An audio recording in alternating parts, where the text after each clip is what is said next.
There's a bill on the kitchen table. Not a luxury bill, not a streaming bill, not a credit card bill from a bad weekend. A water bill. The kind of bill that should feel almost boring, because water is supposed to be one of the most ordinary promises in American life. You turn the handle, water comes out, you pay the city, the pipes stay buried. Nobody thinks much about it until something goes wrong. But something has gone wrong. In 12 major American cities, water and sewer bills rose by an average of 80% between 2010 and 2018, according to reporting by The Guardian and Consumer Reports. 80%. For the same basic thing your grandparents expected from the tap, and the frightening part is not only that the bill went up, the frightening part is what happens next. Because when a town cannot afford to fix its pipes, when a city is drowning in debt, when lead lines need replacement, treatment plants are aging, and federal help is no longer enough, somebody shows up with a check.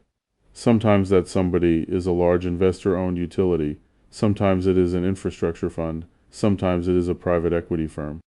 Sometimes it is a deal wrapped in the language of efficiency, modernization, expertise, and relief. But after the ribbon is cut, after the council vote, after the one-time payment patches the budget hole, the customer still has to open the bill. And that is where the heist happens. Not by stealing the water, by buying the right to charge you for the pipes you already paid for. This is the story of how America's water crisis became an investment opportunity. It is a story about broken pipes, shrinking federal support, local governments under pressure, takeover laws with polite names, and a public resource slowly being converted into a private revenue stream. The pitch says drought caused the bill. Drought is part of the story. Climate is part of the story. Aging infrastructure is part of the story. But the deeper story is this: America built public water systems over generations. Then it let them decay. Then it told local ratepayers to pay for the rescue. And now, in city after city, investors are asking a very simple question. If the public has to pay to fix the system anyway, why shouldn't we own the bill? Most Americans think water is local. The water tower has the town name on it. The bill has a municipal seal. The treatment plant sits behind a fence on the edge of town. The workers drive white trucks with the city logo on the door. So the mental picture is simple. The public owns the water system, the public pays for it, and the public controls it. That picture is partly true. Most Americans are served by publicly owned water systems. But public does not always mean healthy, and local does not always mean safe from Wall Street. Water infrastructure is expensive in a way most people never see. The pipe under the street may be older than the house above it. The treatment plant may need upgrades mandated by federal rules. Lead service lines may have to be found and replaced one home at a time. Storage tanks corrode, pumps fail, storms overwhelm sewers, drought changes supply. Floods contaminate sources. Chemicals that were ignored for decades suddenly require expensive treatment. And all of this has to be paid for. The Environmental Protection Agency's 7th Drinking Water Infrastructure Needs Survey estimates that American drinking water systems need $625 billion over 20 years. $625 billion, not for some futuristic dream system. For the basics: pipes, treatment plants, storage tanks, source water protection, and other parts of the system that keep drinking water safe. The old American bargain was that local ratepayers paid part of the cost, states paid part of the cost, and the federal government played a major role. But that bargain changed. Federal support for water infrastructure is much smaller than it once was. Local utilities face the bills. Local politicians face voters. Nobody wants to raise rates. Nobody wants to admit the pipe under Main Street has been neglected for 40 years. Nobody wants to be the mayor who says your water bill has to double because your grandparents underpaid and your parents postponed the repairs, so the problem waits, and waiting is expensive. If you do not replace a pipe when it is old, you replace it after it breaks. If you do not fund corrosion control, you may pay later in poisoned children, lawsuits, bottled water, emergency management, and public trust that never comes back. That is why Flint matters in this story. Flint was not a private equity takeover. It was not a simple Wall Street water story. Flint was a warning shot about what happens when cost-cutting, governance failure, emergency management, and infrastructure neglect meet drinking water. The lesson of Flint is not that every water privatization is Flint. The lesson is that water is unforgiving. You can hide a budget deficit for a while. You can hide a cracked pipe until the road caves in. You can hide deferred maintenance in a spreadsheet, but you cannot hide poisoned water once it reaches the tap. So the public begins to panic, and that is when the sales pitch arrives. The sales pitch is elegant. Your town owns an old water system. The system needs repairs. The repairs are expensive. The town has debt. The budget is tight. Voters are angry. The utility needs engineers, capital, compliance staff, billing systems, treatment expertise, and long-term planning. Then an investor-owned utility says, "We can help. We will buy the system. We will pay the town up front. We will bring professional management. We will make the upgrades. We will spread costs across a larger company. We will take the burden off local government, and in some places that promise is tempting." Imagine being a small-town mayor with an old system and no easy options. The water plant needs millions. The streets need repairs. Police and fire want money. Schools need support. Residents already hate the water bill. Then a company offers a check large enough to stabilize the budget. That is not cartoon villainy, that is pressure. And pressure is where bad deals are born. Because the question is never only, how much will the town receive? The question is, who pays after the deal closes? Water utilities are not like normal businesses. They are regulated monopolies. Customers usually cannot choose a different pipe. If your local system is sold, you do not shop around for another tap. You pay the company that owns the system. In regulated utility economics, one phrase matters more than almost any other: rate base. The rate base is the value of assets the utility is allowed to earn a return on. That sounds boring. It is not boring. It is the heart of the story. If a company buys a water system and regulators allow that purchase price into the rate base, then customers may end up paying rates that let the company recover investment plus a return. The pipe becomes an asset. The asset earns. The customer pays. And if the law allows the acquisition value to rise above the old book value, the incentive can become dangerous. The higher the price, the bigger the asset. The bigger the asset, the larger the return that can be requested. And the customer who never agreed to become an investor becomes the revenue stream. That is the polite machinery behind the water heist. The phrase is fair market value. It sounds harmless. Who is against fairness? Who is against markets? Who is against value? But the Government Accountability Office found that selected states adopted fair market value laws to encourage water utility privatization. Under these laws, a private company can acquire a water system based on appraised market value rather than old book value, and that acquisition value may be included in the rate base. That changes the game. In the old model, the system's book value might reflect depreciated assets. The pipes are old, the plant is old, the official accounting value is lower. In the fair market value model, appraisers can value the system as a going concern, and the purchase price can be much higher. Supporters say this helps struggling municipalities get a fair price and attracts capital. Critics say it creates a perverse incentive.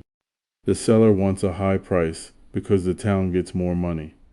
The buyer may accept a high price if regulators let that price become part of the rate base, and the customers, the people who must keep buying water from the monopoly, can be left paying for a transaction they did not design. The GAO reported exactly this concern. If both buyer and seller have reason to prefer a higher acquisition price, the ratepayer may be the one holding the bag. That is not a conspiracy theory. That is a structure, and structures matter, because nobody has to wake up in the morning saying, "I want to hurt ratepayers." The law can do it for them, the appraiser can do it, the debt can do it, the acquisition premium can do it, the regulator can do it by approving the rate case. The town can do it by using sale proceeds to plug a budget hole. Each actor has an explanation. The final bill has only one address, yours. Pennsylvania is one of the clearest places to see the fight.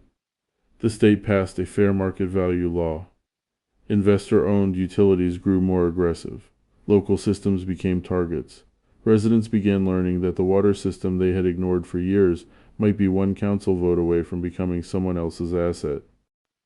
The Guardian reported that roughly a third of Pennsylvania residents are served by private water companies, far higher than the national average, and that private bills in the state were reported to be dramatically higher on average than public providers. One of the companies at the center of these fights is Aqua Pennsylvania, part of Essential Utilities, in town after town. The argument follows a pattern.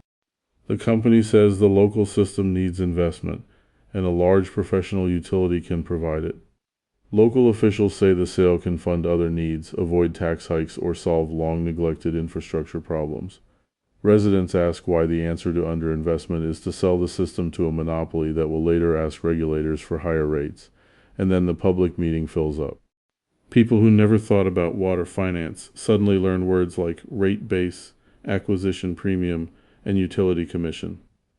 The story becomes intensely local. A retiree on a fixed income, a restaurant owner whose margins are already thin, a family that can absorb a $10 increase but not a $50 increase, a town that wants better pipes but does not want to lose control. That is what makes the water story politically unusual. It crosses the usual lines. Conservatives hear government failure and monopoly power. Liberals hear privatization of a public necessity.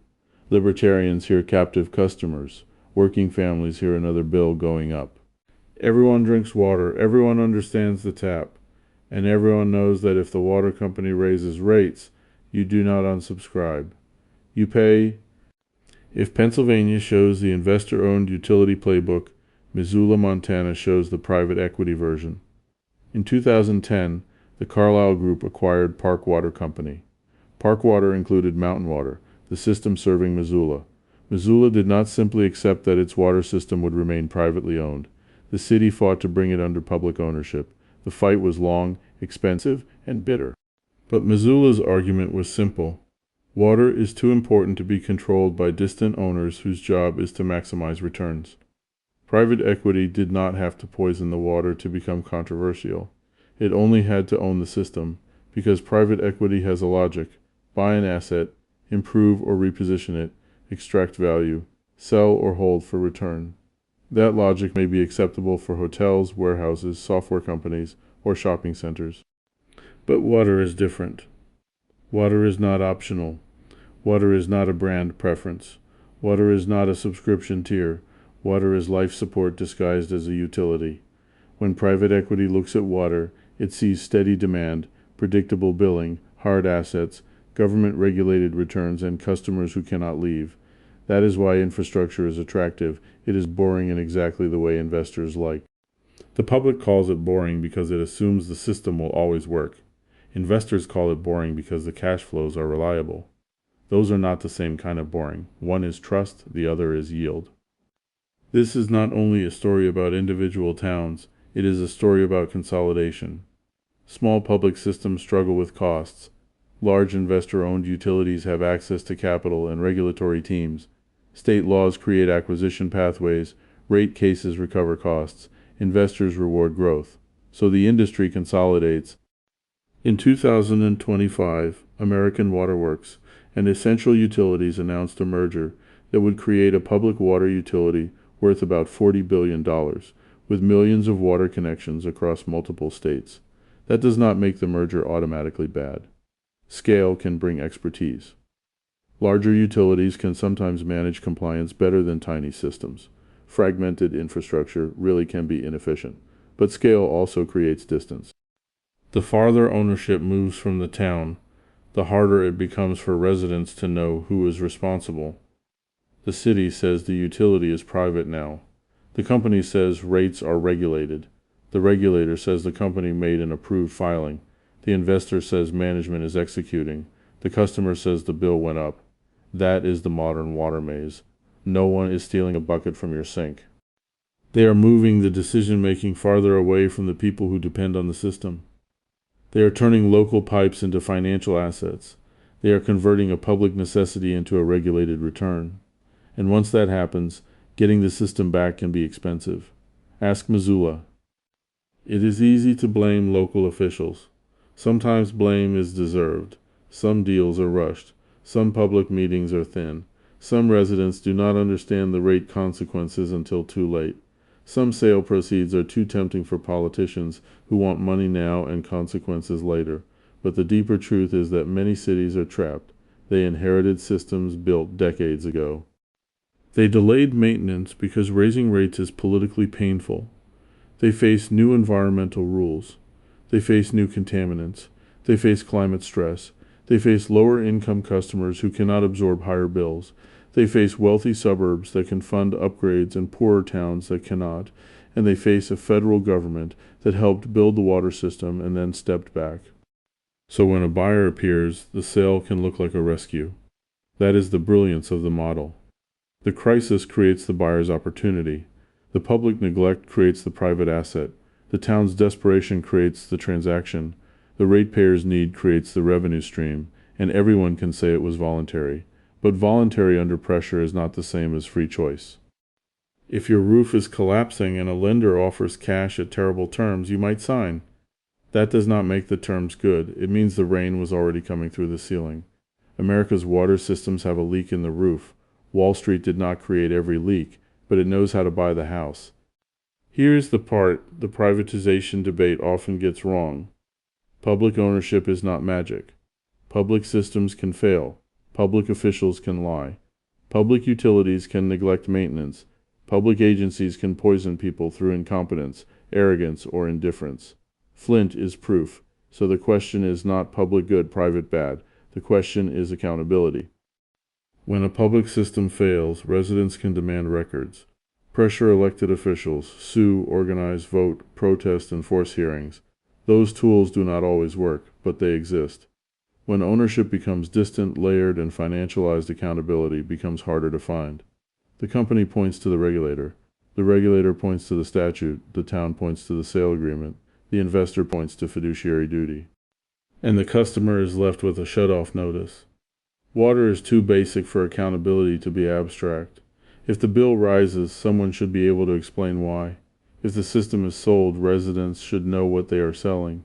If a company pays above book value, customers should know whether that premium will come back through rates. If sale proceeds patch a budget hole, voters should know whether they traded permanent control for temporary cash. If the system needs repairs, the public should know whether privatization solves the repair problem or simply changes who profits while the public pays. These are not anti-business questions. They are democracy questions. The great water heist is not a man in a mask stealing water from a reservoir. It is quieter. It happens in council chambers. It happens in utility commission filings. It happens in appraisals. It happens in bond documents. It happens when a town sells a system built by generations of ratepayers, and the next generation pays again through higher rates. It happens when the crisis of aging infrastructure becomes proof that public ownership failed, even though public underfunding helped create the failure. It happens when the buyer is praised for bringing capital, while the customer is the one providing that capital month after month. That is the trick. The company does not bring money from nowhere. It brings financing, management, and access to capital markets. But the repayment source is still the household, the retiree, the renter whose landlord passes the cost through, the restaurant, the school district, the family already choosing between utilities and groceries. The heist is buying the toll booth on a road people cannot avoid. The pipe was buried before you were born. Your parents paid, your grandparents paid, the town paid, then the system was neglected, then the emergency arrived. Then the asset was sold. Then the new owner asked permission to charge you for saving it. And because you need water, you paid. If this comes to your town, ask simple questions. Who owns the water system now? Who will own it after the deal? What is the book value? What is the sale price? Who appraised it? Can the buyer include the purchase price in the rate base? What return on equity can the company request? How much will bills rise in year 1, year 5, and year 10? Are there rate caps? Do the caps expire? What happens after they expire? Will the sale proceeds be used for water infrastructure or for unrelated budget problems? What maintenance was deferred before the sale? What violations exist in the EPA database? What alternatives were studied? Could the town issue bonds? Could it join a public authority? Could state revolving funds help? Could federal grants cover part of the need? Could the town raise rates gradually and keep ownership? And most importantly, if the public already has to pay for the repairs, why give away the system too? That is the question every household should ask, because a water bill is not just a bill, it is a map of power. It tells you who owns the pipe, who controls the rate, who profits from the repair and who pays when the deal is done.